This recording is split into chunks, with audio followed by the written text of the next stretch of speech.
Salut, je te fais écouter ça ici, juste en dessous, et je te reviens juste après. La première affaire qu'il faut faire au Québec, c'est pas d'augmenter les impôts. Pour personne.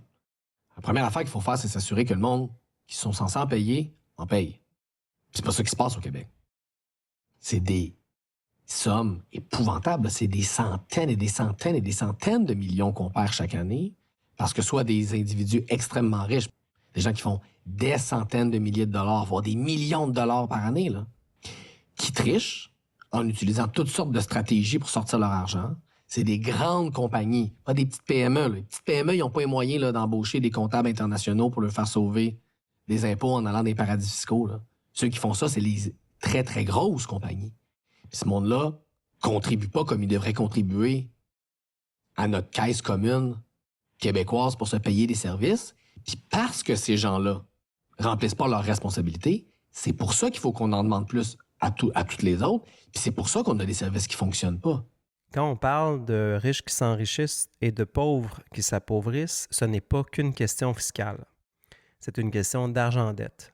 Depuis 1913, on est dans un monde d'argent-dette et notamment depuis 1971, on est dans un monde où l'argent est adossé à plus rien du tout, sauf la force militaire, le pétrodollar, etc.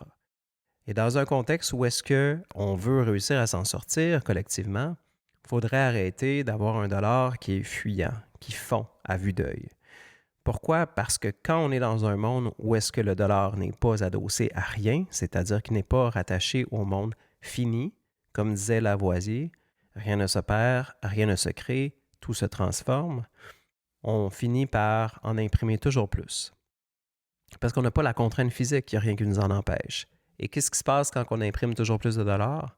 C'est super simple. Les mathématiques d'enfant, 101. Si je vous donne la moitié d'un gâteau, est-ce que la moitié d'un gâteau, ça vaut plus qu'un tiers de gâteau ou un quart ou un cinquième de gâteau? Mais c'est la même affaire avec un ensemble monétaire, la masse monétaire. Si on est en 1958 puis qu'il y a 25 milliards de dollars en circulation, votre dollar vaut 1 sur 25 milliards. Aujourd'hui, il y a 2300 milliards de dollars en circulation. Votre dollar vaut à peu près 100 fois moins. Quand on était jeune, nos grands-parents, ils passaient 3-4 ans de salaire pour payer une maison. On est vraiment loin de là aujourd'hui. Donc, quand j'entends des politiciens nous parler des effets de l'iniquité fiscale, je veux bien, mais on oublie de parler du truc qui est juste en dessous. C'est comme si on nous parle de l'arbre qui cache la forêt. Et en mon sens, il faut adresser cette problématique-là. Parce que tant qu'on n'adressera pas la problématique de la politique monétaire en dessous, on va rester dans un monde dilutatoire, gonflé à bloc, toujours en expansion, où chaque dollar va valoir de moins en moins. Juste pour vous donner une idée, dans le monde présentement, il y a plein de pays qui veulent sortir de cette logique-là établie au sortir de la Deuxième Guerre mondiale, comme quoi les États-Unis d'Amérique seraient la réserve monétaire mondiale. Et c'est elle qui émettrait le dollar. À l'époque, 35 dollars papier devait être adossé à un once d'or dans les coffres. Depuis 1971, cette règle-là, elle est partie. Et aujourd'hui, on a un dollar qui est flottant, qui est adossé à la souveraineté des États, à la capacité des États de résister face aux États-Unis qui pourraient te péter la gueule. Donc, on est à peu près rendu là. Quand on parle de souveraineté, on parle aussi de souveraineté monétaire. Alors moi, je ne comprends pas pourquoi les partis politiques, à l'heure où on se parle, n'adressent pas le concept de souveraineté monétaire, c'est-à-dire une monnaie qui est dans un ensemble fini, une monnaie qui ne perd pas de la valeur à n'en plus finir. L'argent-dette est responsable de l'enrichissement des riches et de l'appauvrissement des pauvres. Donc, au-delà du problème de l'assiette fiscale, il y a toute la question monétaire que l'on n'adresse pas et on devrait, en tant que société, vraiment avoir cette conversation-là. Pourquoi? Parce que présentement, à l'heure où on se parle, les nouvelles technologies nous ont amené l'or numérique. On en entend beaucoup parler ces temps-ci. Ça monte, ça descend, Bitcoin, blablabla.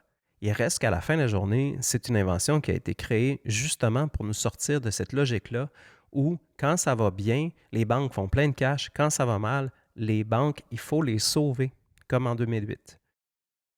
Et c'est toujours le commun, c'est toujours les citoyens, c'est toujours l'État qui doit sauver les grandes entreprises quand ça va pas bien. C'est toujours nous qui épongeons les pertes, comme avec Nordvolt, par exemple. La vraie question qu'il faut se poser, c'est pourquoi n'adressons-nous pas la problématique sous-jacente à pas mal plein de problématiques, dont les problématiques fiscales, dont les problèmes d'enrichissement des riches et d'appauvrissement des pauvres, dont les problèmes de croissance surdimensionnée, les problèmes d'obsolescence programmée. Pourquoi on n'adresse pas le problème monétaire derrière, qui est probablement la cause de tous les maux de notre société, ou presque? J'exagère à peine et on peut faire l'exercice ensemble en commentaire si vous le voulez. En terminant, je remercie Gabriel Nadeau-Dubois de nous soulever ces problématiques-là, mais j'invite l'ensemble des politiciens en général à réfléchir aux causes derrière ces problématiques-là. Parce que si on n'adresse pas le problème de la politique monétaire expansionniste, sans foi ni loi, sans fin, toujours plus, qui nous appauvrit toujours plus et qui fait en sorte que ceux qui sont bien positionnés s'enrichissent davantage, ben on s'en sortira pas. Merci de m'avoir écouté. Faut arrêter de vivre dans un monde de licornes, là.